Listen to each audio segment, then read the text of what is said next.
Hey everybody, thank you for tuning in again. It's Lexi. Enlightened living. I like who I am, and I'm sure you like who you are. Maybe not 100% of the time, but hopefully more than not, you like who you are.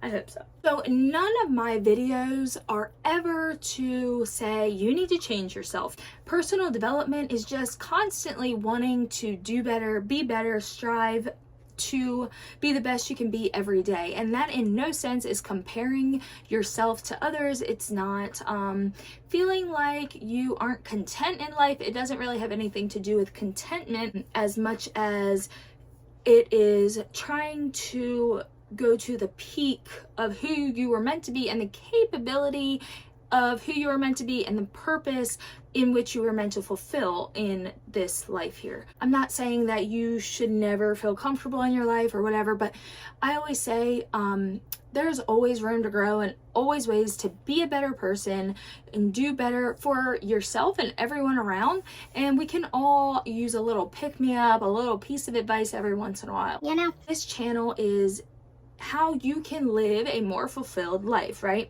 And how you can take who you are and embody that in every sense. Just make it maybe a better version. Today, I'm going to talk about how you can get your ordinary life, which is great. It's good. It's fine. We have a great time. We love. but it may lack in some areas at some point, right? I mean, if it doesn't, well, I need to know what you're doing. How we can go from living an ordinary life to an extraordinary life, or Extraordinary.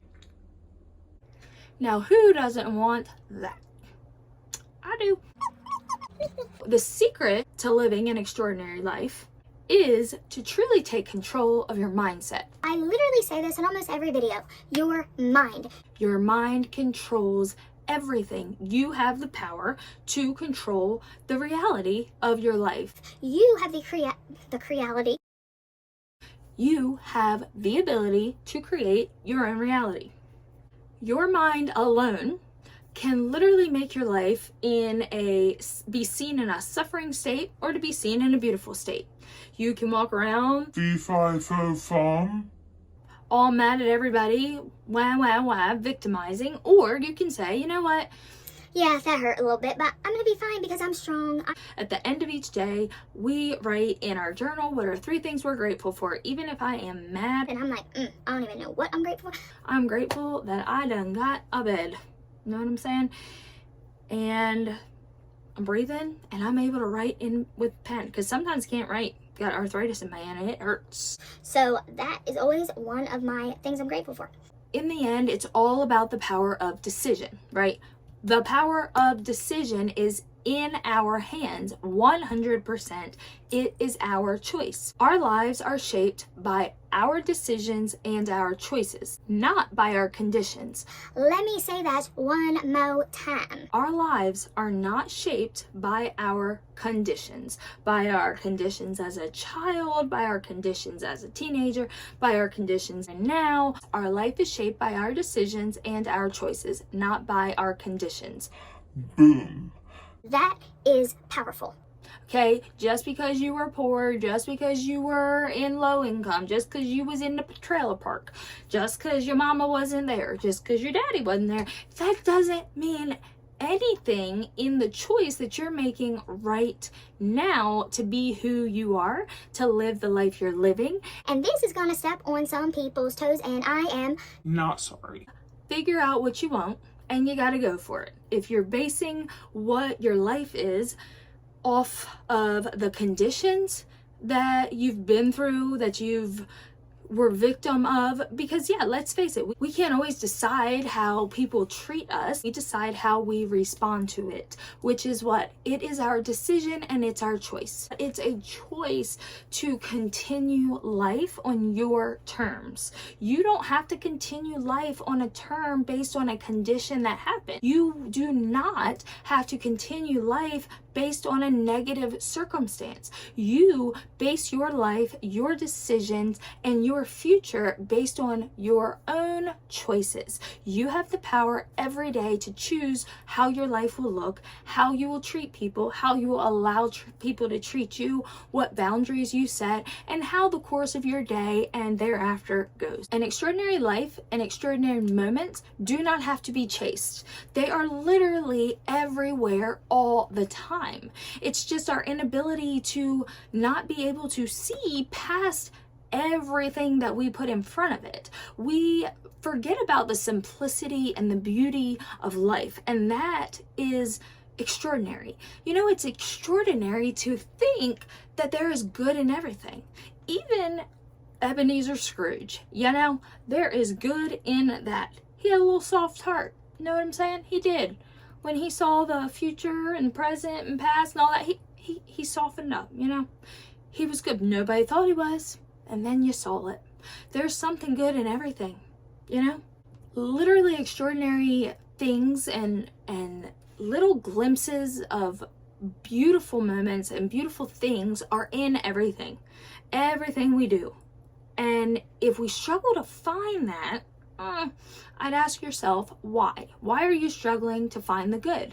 Do you find yourself always thinking about the negative, but never really thinking about the positive?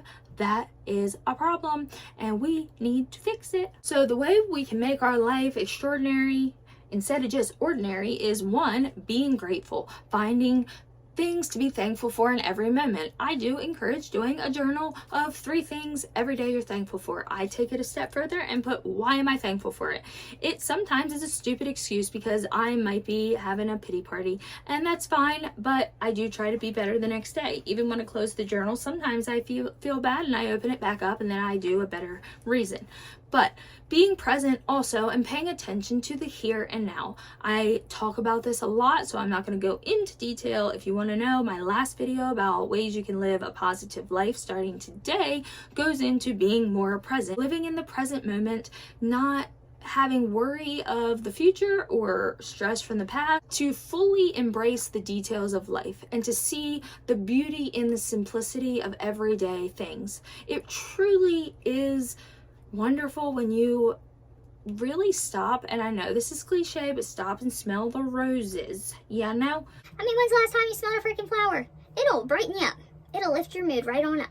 As long as there's not a bee on it or something, you know?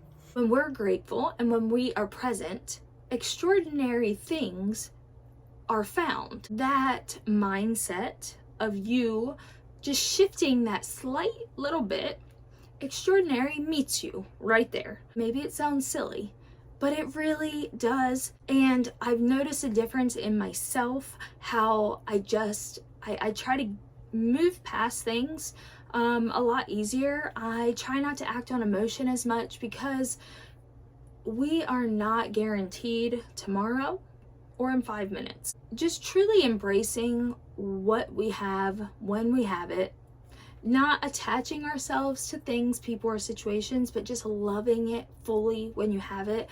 That is, it's something beautiful. And if you haven't truly been acting on that in a conscious way, I encourage you to do that. I encourage you to challenge your mind and to challenge your perception. If you're not seeing the extraordinary things in life, and if you're just seeing the negative, challenge yourself to embrace the positive and see things, see beauty in all things, and challenge yourself to be grateful and to find gratitude in everything, because it is there, and I promise you it is.